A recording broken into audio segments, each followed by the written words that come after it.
On s'est rendu compte que l'inflation était à une augmentation entre 30 et 33%, alors que pour le coût de la rentrée, on est sur du 55% en 20 ans. Donc ça peut pas être que de l'inflation.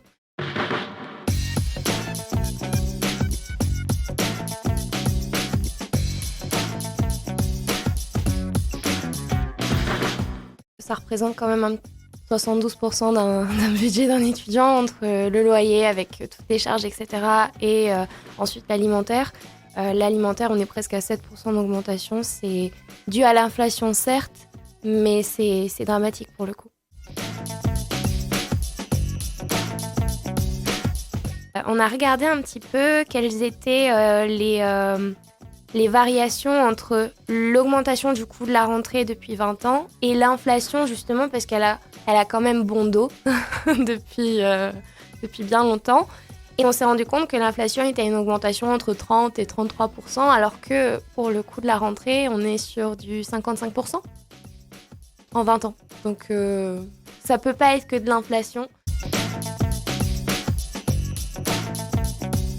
C'est que la bourse soit adaptée à la situation de l'étudiant, qu'on arrête de forcément prendre en compte la situation familiale, globale, et d'englober forcément beaucoup plus d'étudiants, puisque les étudiants de la classe moyenne qui n'ont pas les bourses de peu en fonction des échelons sont ceux qu'on retrouve beaucoup à l'épicerie.